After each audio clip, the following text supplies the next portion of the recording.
And of course, the question of what do you keep in-house and what do you put in local markets. First, we'll hear from Chris Jones, who's going to take us through a brief case study, and then we will welcome our panel to the stage and go through some questions. So, Chris, I'd like to introduce you. Chris is the Interim Global E-commerce Director for Dr Martens, and I am wearing my DMs this morning in your honor. I want that friends and family discount. So Chris has extensive experience in taking businesses overseas and just returned from Belarus on behalf of another client, which is the 13th country he has gone into over the course of his career. Chris is also an accomplished author. He has written the Multi-Channel Retailing Handbook, which I think sounds like a great stocking stuffer just in time for Christmas. So Chris, I'll leave it over to you. Thank you very much.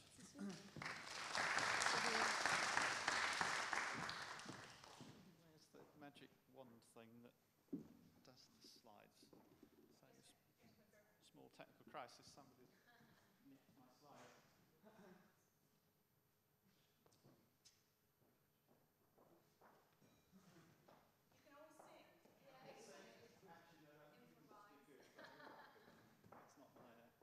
my best thing, singing. There we go. Good. So, I promise for those who might have heard me speak before, I have changed it.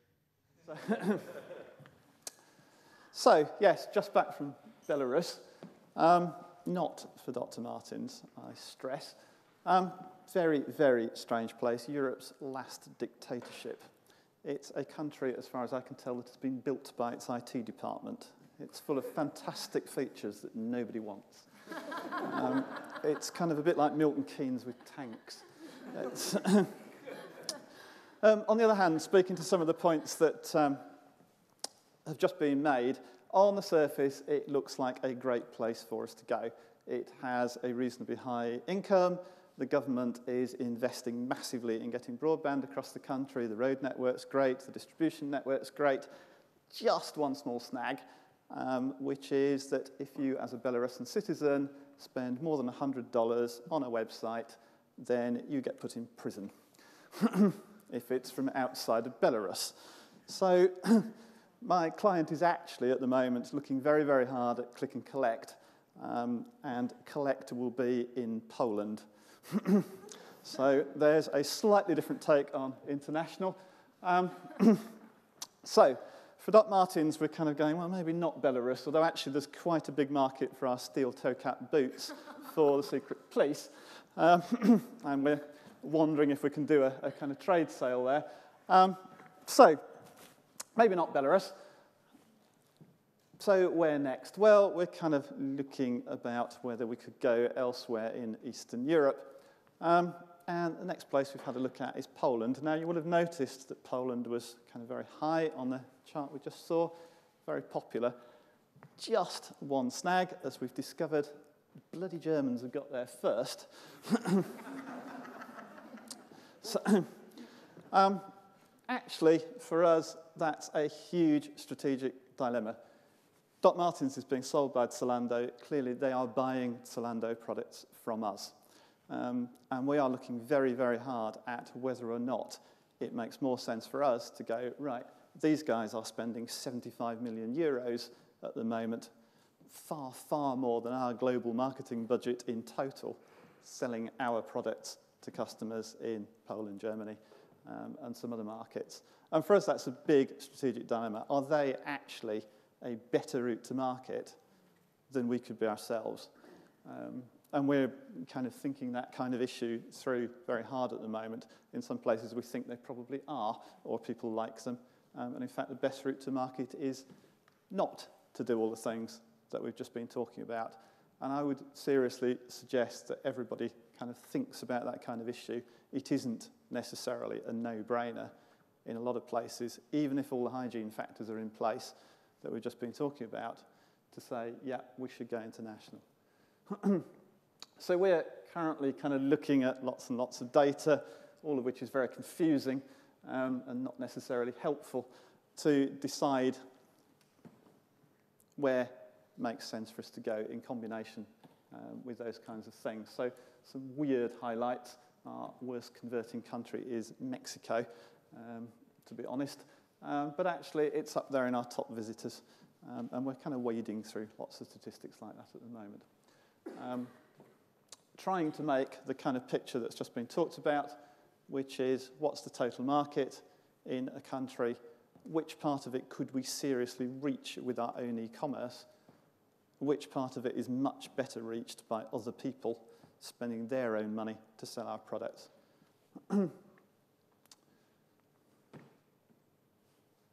Then, if we decide to do our own e-commerce, we've got to get the shoes to the customers. Our problem, and actually talks to the question you were just asking, is we sell essentially two products. We sell a boot and a shoe.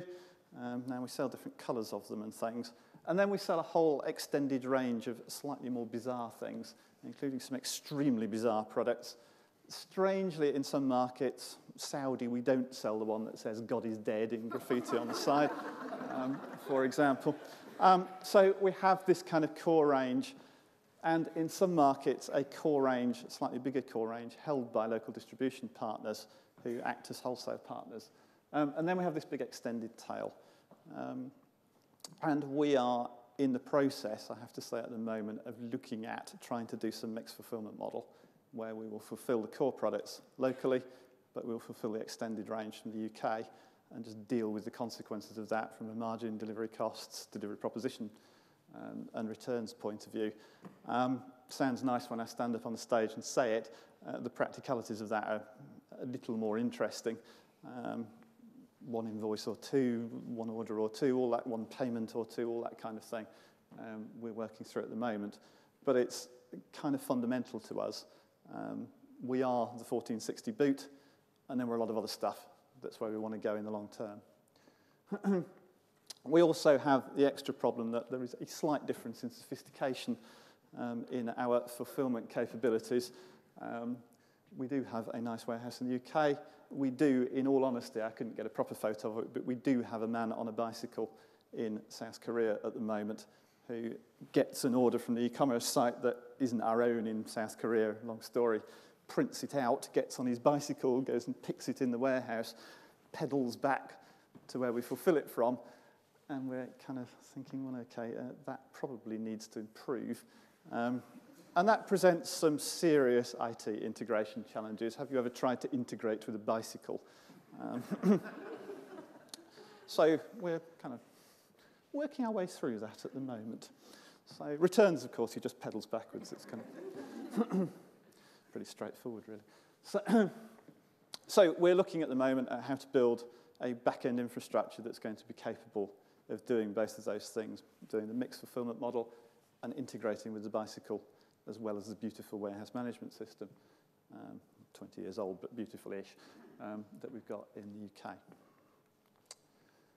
Finally, of course, there's the other problem, which is we've got these grand plans. We're actually in lots of countries at the moment, changing the way we do it to make them all the things we've just been talking about, multi-language, multi-currency, multi-everything.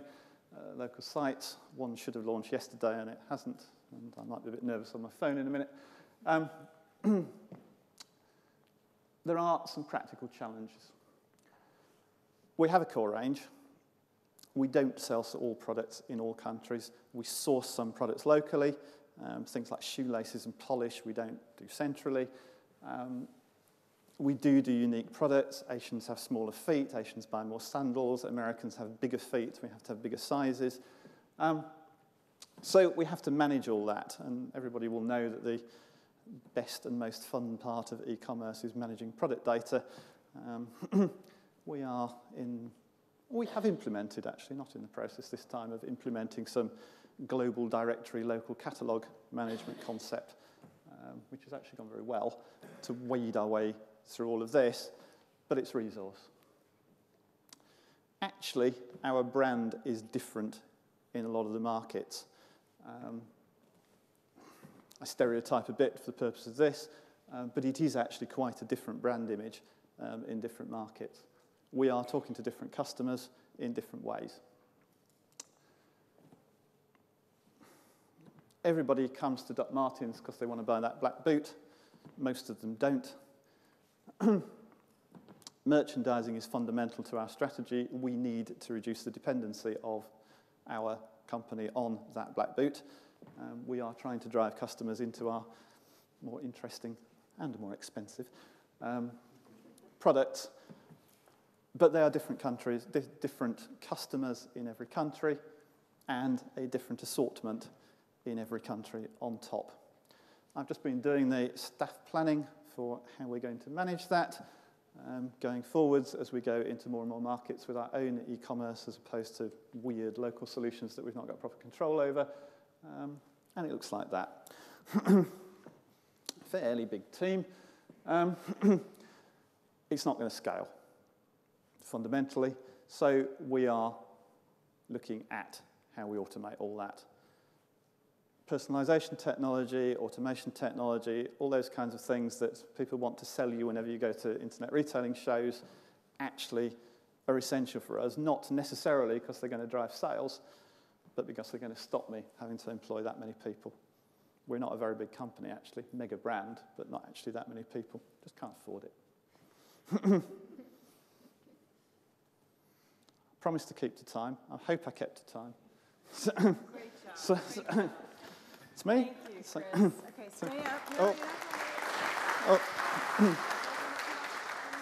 Okay, so I'd like to welcome our panel to the stage. Chris, you've already met. We've got Bianca Mercer here, head of e-commerce for Coast. Bianca has had a long career at Aurora, and over the course of that time has launched 25 local markets. And right now is planning to do the same for Coast. Coast operates in 67 countries with 2 different websites, and those 2 websites have been going for the international for 2 years.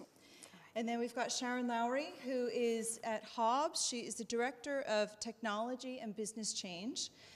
Sharon's career she's worked with various blue chip companies such as Barclays Bank and ASOS, 2 very, very different brands, among many others. Sharon and I worked together helping Hobbs develop an international e-commerce strategy. And Sharon is fresh off of the launch of Hobbs' first international website in Germany, and has Australia and the US very, very close to follow. So we're very lucky to get her here today, to get the whole panel here today, because it's a fantastic experience. So just to finish the conversation with regards to where to focus, and then we'll get into the how. Sharon, can you tell us, how did Hobbs decide where to focus first? So Hobbs worked with a consultancy company to do a market survey, a worldwide market survey that would allow them then to work out market, competitors, proposition in that market, ability to go into that market, and they narrowed it down initially to Germany, the US and Australia, and that was primarily driven by the number of customers and sales that we have there currently, augmented with our ability, I guess, technically and operationally to get into those countries. Okay. And Bianca, how have Aurora and Coast looked at where to focus, and how they winnowed down that choice? I would say it's sort of similar to Hobbs. We didn't have a consultancy firm, but it was very much based on also where we already had stores, so some kind of brand awareness. Specifically, the focus was on Europe first. And also sort of because our UK side was already delivering to, actually 60 countries, these were the countries that we saw demand already coming, and we knew if we would remove the hurdles, put in the language, do the localization, we could just see quick growth. So just really based on, the kind of experience that we already had. So it's always a mix of where the real opportunity is, but tempered by what you can reasonably execute in a specific period of time. Okay, so let's get into a really geeky question, if you'll indulge us. I'm interested to hear how the sites are constructed. So do you have different websites with different inventory for each market? Do you have one back end with different front ends? Don't go into too much depth, but just help us understand. And then also, how is translation managed? So, Chris, can you jump in on that? We are currently actually on a kind of insert CD-ROM package. Clearly, that's not going to be basis for the future. So we are in the process of migrating actually to hybrid. I kind of think the platform's irrelevant. It needs to be strategically capable of being future-facing, and that's what we ended up with. The fundamental foundation of that platform isn't so much the customer-facing piece. Yes, of course, we need a customer-facing website that does the business. The fundamental foundation is that global directory, local catalogue concept. And the whole processes of managing the products through, yep, this is the next product we're going to launch, let's bring it in, let's make sure we've got it under control, let's work out which countries it'll go to, and then let's localise it and make that the absolute kind of founding business process upon which everything else will be built. As it happens, we're using hybrids to do that as well. The back end then is something we are having a partner build bespoke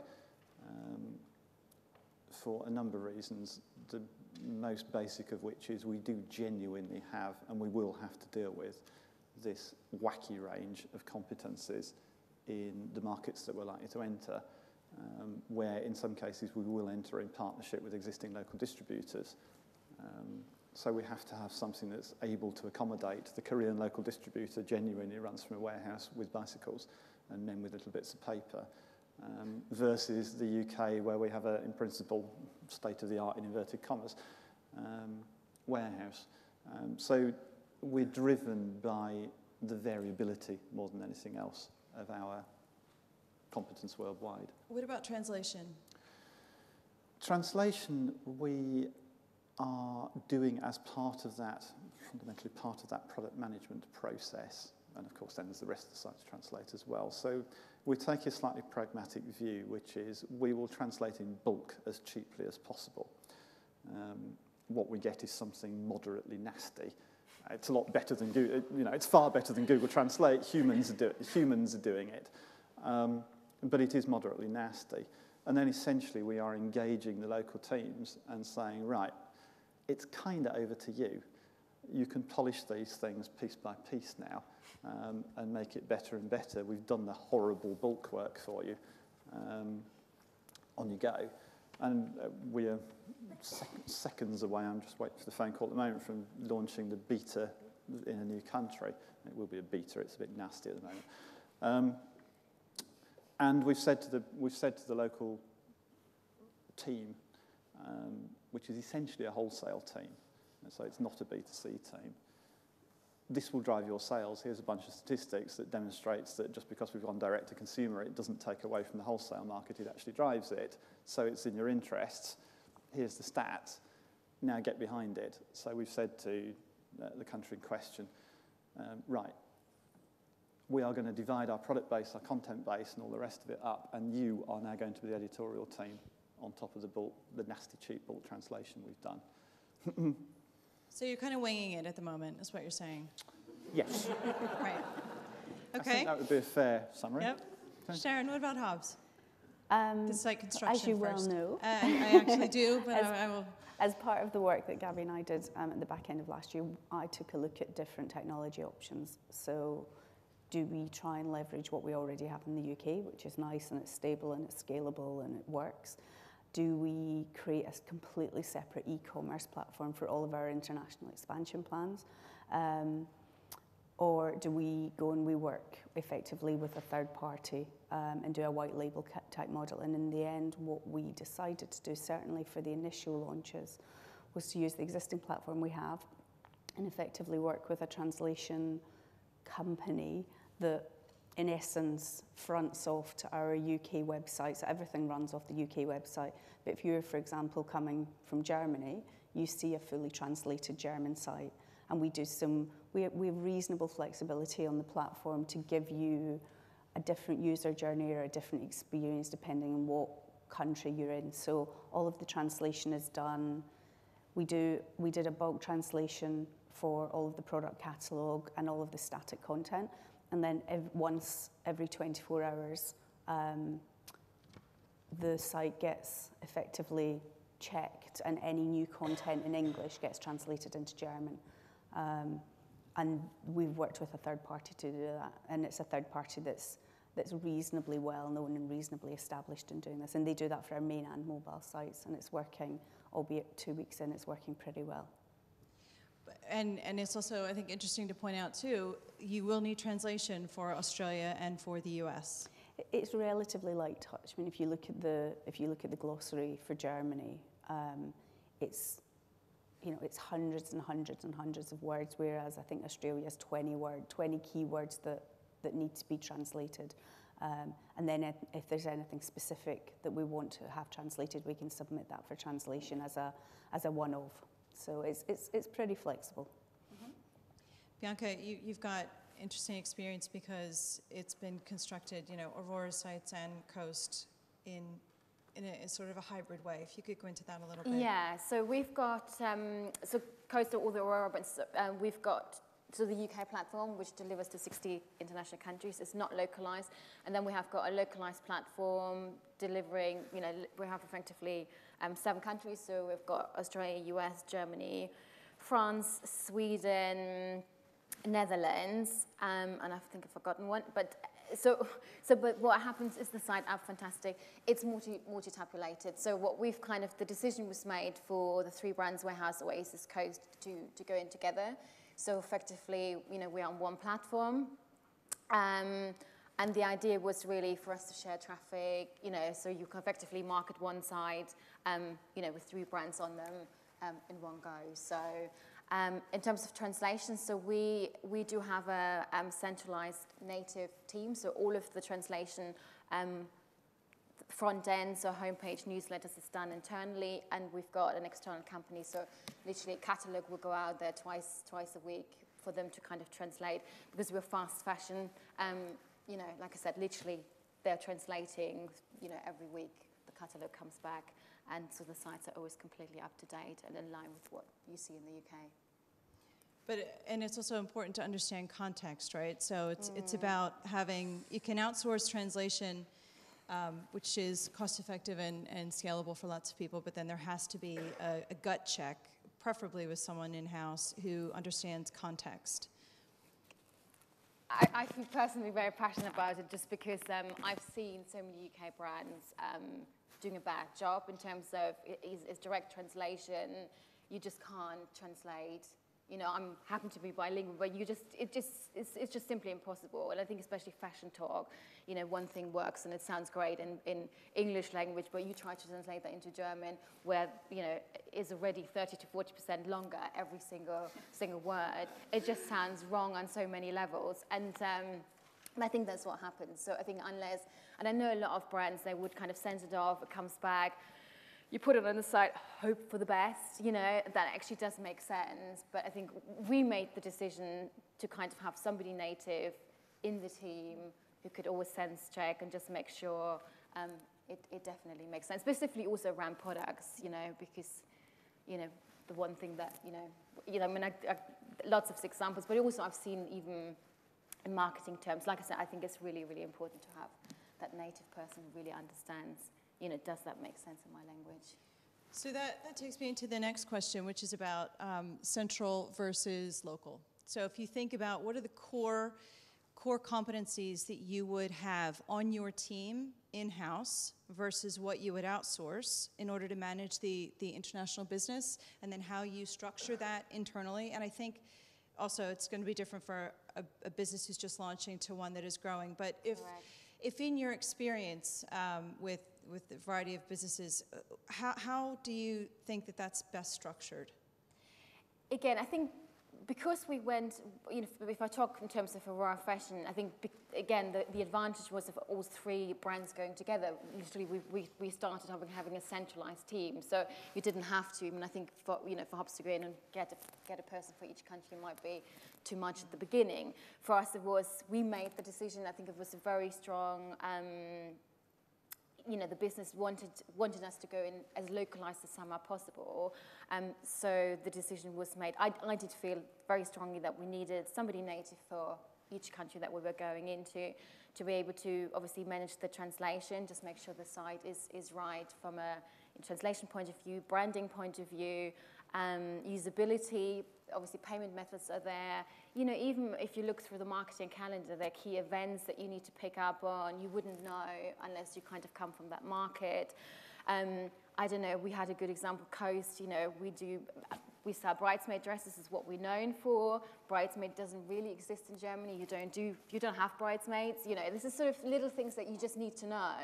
Otherwise, you shouldn't, you know, try to sell bridesmaid dresses to a German customer who doesn't, what is this, you know? So I think we made the call, like I said, and these native, you know, they all came with online marketing experience. So we've kind of been managing most of the online marketing in-house, and then had local agencies, so have a local PR agency and had a local PPC and affiliate agency in the individual markets to kind of support from a marketing point of view. Sharon, what about how is Hobbs structuring it now, but also in the future? I think we've made the decision that we're just going to augment each of the existing teams with additional resource. So we have a German speaker in our customer services team, which we do in-house. We've got a German speaker who's joined our e-commerce team. And to your point around translation, one of her first jobs every morning is to go and check any new translation that's been done that will be live on the site, that she just does a sanity check on that. But I think going forward, there'll come a point where that's not sustainable, and I think that's the point that we'll decide whether we either separate things out and we have an international team. At the moment, there's not really a need for us to do that. Yeah, I mean, I think it's a little bit. I think once you start looking at things like China and Russia, you're moving into a different dynamic and a different size of problem, for want of a better word. I think at the moment we're pretty happy with the way it works, she says. 2 weeks in. 2 weeks in, yes. Enjoy the moment. Yeah, I mean, we do have. I think to your point, we have a PR agency in Germany that we work with, and we've got somebody that manages our PPC in Germany, and we'll probably work with an organisation that can do our affiliate management in Germany going forward, and that will roll through the US and Australia as well. Great. Chris? I think, in essence, ours is going to be rather similar, basically determined by the immediacy of what it is we're looking at. So something like platform, which we'll manage centrally, the kind of global marketing of Dr. Martens brand that's about creating demand in 9 months' time for the shoes, which we'll manage centrally with some kind of local reach. But stuff that matters tomorrow, customer service, trading the site, special offer, Bastille Day in France, and what are we doing about Bastille Day in France that just doesn't apply in the UK, we'll do locally. So we're putting in very, very small teams, and in some countries that means one, plus a little bit of supplementary support for customer service, to be the local face of the thing and do the kind of 24-hour, 48-hour, 1 week cycle while we control anything that's on a longer cycle from the centre. So with regards to customer service, you're doing 24/7 customer service in market. We are doing customer service in market. We don't actually do 24/7 customer service even in the UK or the US, which is actually our biggest existing website at the moment. Whether this is right or wrong, at the moment the brand is so hot we can actually be quite arrogant about how crap both the site and the service is. And I was going to say, but you know, I thought, hey, I want the discount, so you know. That isn't sustainable, and it certainly isn't sustainable as we start going into markets where Dr. Martens is not as well known. Whether we do 24/7 is a completely different question. We will, however, do local customer service in local language from day one in markets where we launch an own language website managed centrally, and that will continue. Again, because we've got the complications of whether or not we are partnering with a local wholesaler or a local distributor, we may have that person employed by the local distributor with some complicated commercial arrangements. All that we're kind of weeding our way through at the moment. I'm being a bit evasive there, I'm afraid, about exactly how that should look. But yeah, fundamentally, it has to be local. If you listen to we currently take telephone orders from in the UK, but not actually from Europe. we still get people call up our UK call centre trying to order in Bulgarian. It's an interesting dialogue to listen to, let's just put it like that. But I guess the question of, do you have everybody in the UK, do you have a multilingual customer service offering in the UK, or do you have it in market? And no, we will absolutely have to have it in market for a second reason, which is our head office is in a village in Northamptonshire. And if you want to get Polish language skills or Bulgarian language skills or Japanese language skills in a village in Northamptonshire, please open the agency and tell me how to do it. So no, we absolutely won't do that. It's not realistic for a whole bunch of reasons, that being one, time zones being another. I think the other thing that's interesting is we initially assumed that we would need to do phone customer service for all territories, and actually it's probably worth just taking a look at it. For example, in Australia, Australians are used to emailing. They don't necessarily expect that you provide a telephone number, for example, whereas the US absolutely do. And Germany is a little bit of a hybrid, so we have German speakers, but we encourage people to email us rather than call, and that certainly helps with. It certainly helps with how do you provide telephone customer service for an Australian time zone. So I would say that's probably quite an interesting one, where we started with one opinion, and it took us a little while to get to the solution that we've got. I think it's also important to realize that within the businesses that you have now, you probably have a lot of multilingual employees. And so in some of the businesses I've worked in, it's where we've polled everyone to say, what are the languages that we actually have in-house? While it wouldn't ever be their first job or taking their job, you do have someone that could offer a gut check on some things where you just wouldn't have any idea. So that's an asset you could be sitting on and not know it. So let's, before we start to questions, let's ask about an obstacle. There are lots of obstacles, there's lots of opportunity, but if you could just think about in all the time you've been doing this, what's the biggest obstacle that you have faced in doing this? Whether you've overcome it or not, but in your mind, what's that thing that you just... Yeah, I mean, I think the overriding thing for us was platform restrictions. So the platform we've been working with, I think also issues that, you know, we wanted to localize, like I said, you know, the address format. It's very, very different, even European markets. The euro sign in Germany is after the number, and Netherlands before. This little detail that was really, really important to us, and it was very, very hard to implement. I don't know, a lot of people probably not even aware there's Northern European sizing. You know, again, we ended up having a mixture of sizing on the side because, you know, the platform wasn't really sure any longer, you know, is this Northern, is it European, you know, stuff like that. I think I would say, you know, counter-seasonality, you know, so we've gone into Australia, so we effectively had to sell very winter coats in you've now summer. named like 10 Yes. major obstacles. So I think but I think that what I'm trying, it's the overriding is the platform and the restrictions that come with it. And I think I didn't realize at the beginning what kind of restrictions there would be until we went through, like I said, everything that I had to, you know, a list of things that we wanted, and no, that's not possible, no, can't do that, you know, so yes, platform definitely. And second would be resource, yeah. Sharon? I think probably I'd sit in the opposite side of you, which is, I think my biggest challenge, and it's not unique to doing this, is trying to get the business to accept that on day one you won't have perfection.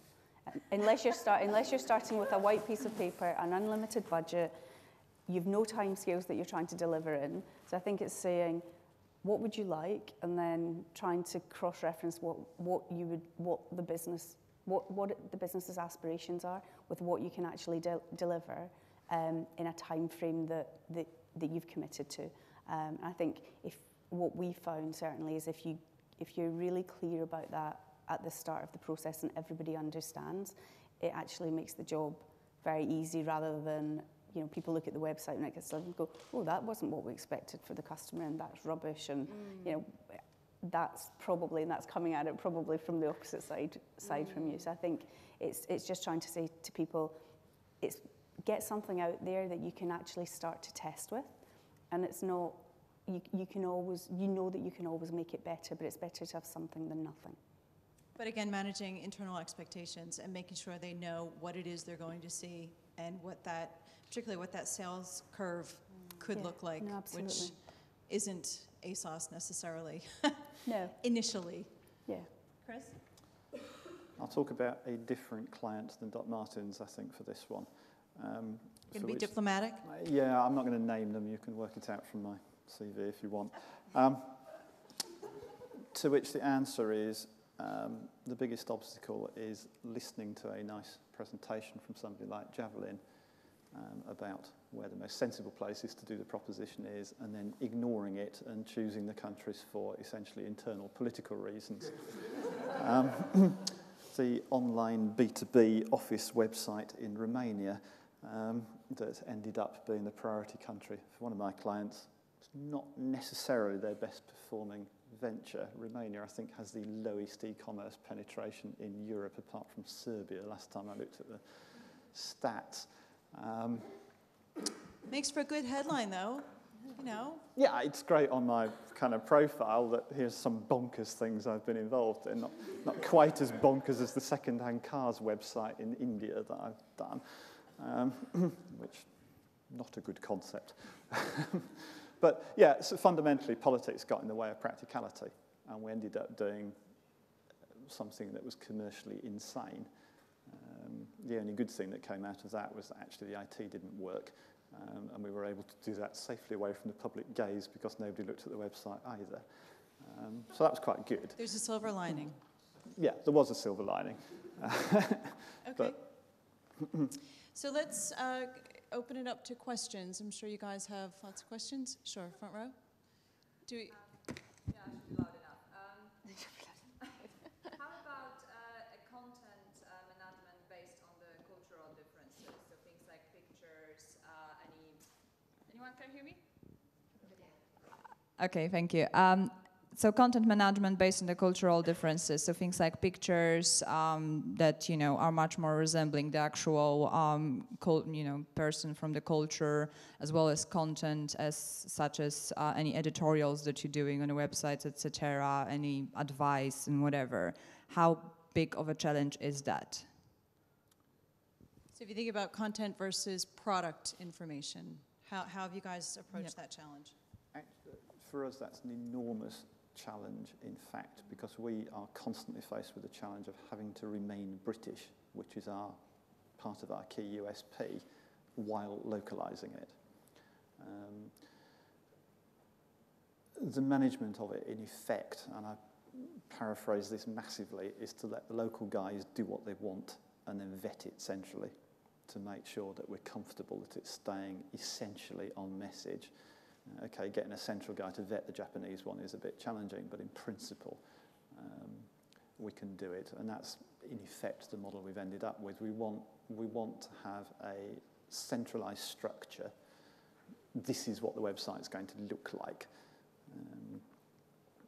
You're free to interpret each area of content yourself, but then we'll editorially control that from the centre to make sure that it stays at bottom line on message and carries on being fundamentally for us British Dr Martens brand. Sharon? Yeah, I think we're probably quite similar. Hobbs is kind of quintessentially British in its heritage. I think what's quite interesting at a product level and a model level, once you get into each product detail, it will all be the same.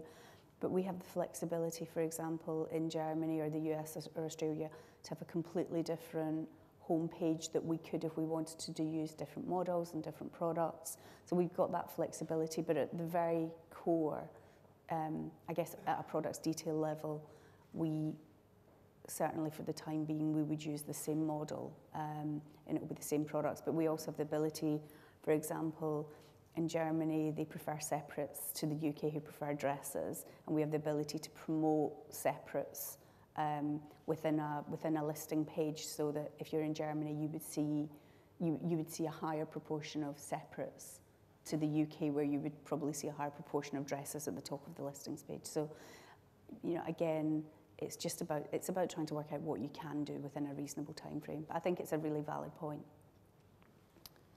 Yeah, I think it's the same for us. I think it's also a resource issue, really. You know, somebody needs to create that kind of content. I mean, we do localize we replicate and localize, so we really, on a weekly basis, the UK designs their homepage and their collateral, then the international team would get it, and they kind of then make a call, is this relevant for that market, is it not? And you know, we'll do that element of localization. Because we're at the moment made Europe, US, Australia, I think it hasn't become so much of an issue around the models. But yeah, I'm sure if you go into, you know, Asia, other markets, it becomes more of a challenge. So at the moment, it's manageable within reason. But I think we definitely, there's some of the international team there. You know, we would love to do more content and more, but it's also a resource issue. And I think at the beginning, when your sites don't take enormous amount of money, I think you just have to, you know, compromise and see what's important here. So. Questions? Yep, in the back.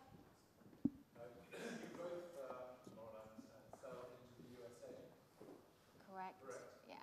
Do you sell on what we call a DDP basis? Do you include in your prices on your website duty and the shipping charges?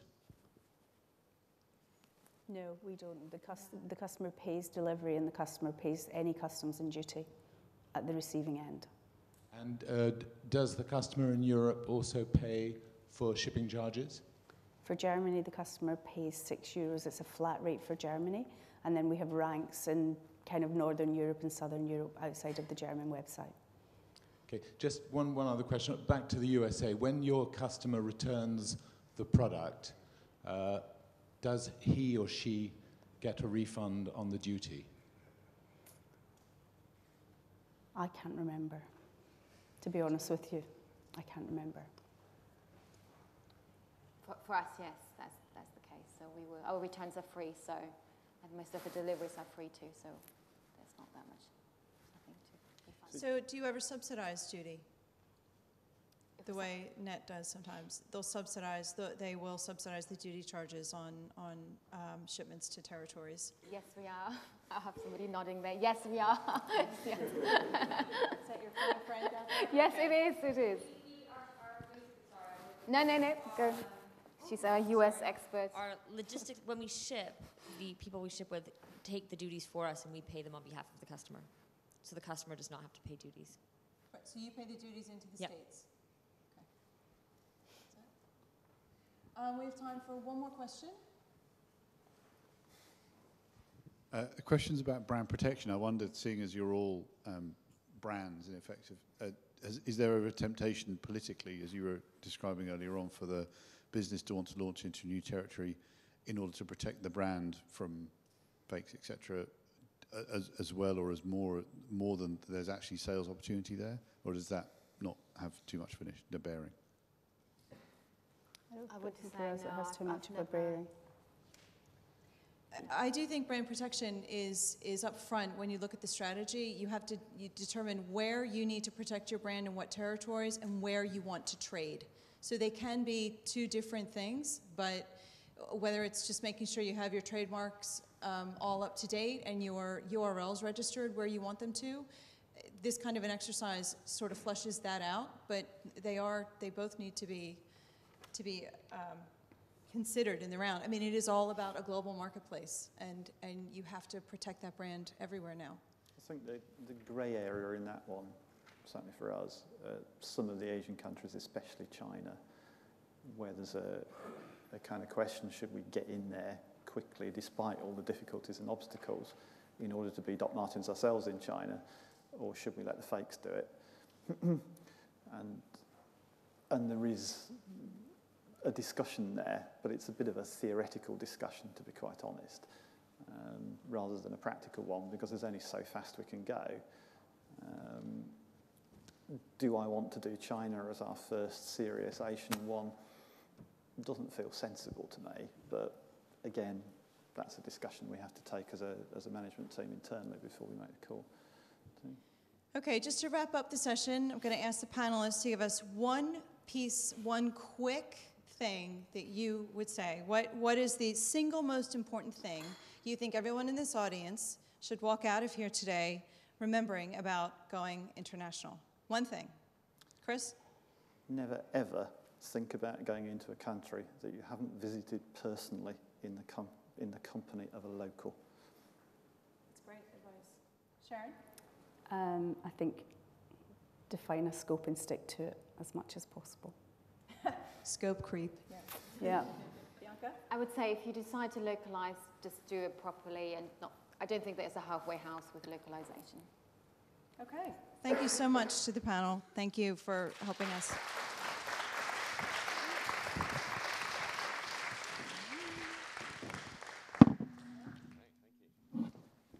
Fantastic. Thank you all very much. I think it was a really interesting discussion. I think the really key takeaway for me is that doesn't matter who you are, how big you are, how much money you're going to spend, it's going to go wrong. Right? So, just open with that in your mindset. But also, you've got to start somewhere. And as you expand, as you go into your international journeys, having that in your back of mind, that it's going to be a learning thing and an evolving thing is a great mindset to go in with. We're going to take a break now. Can everyone please be back in here for 11:25, and we'll kick off again. Obviously, coffees and things downstairs. Take the opportunity to mingle and network with your peers, and we'll see you back in the room here, 11:25. Thank you.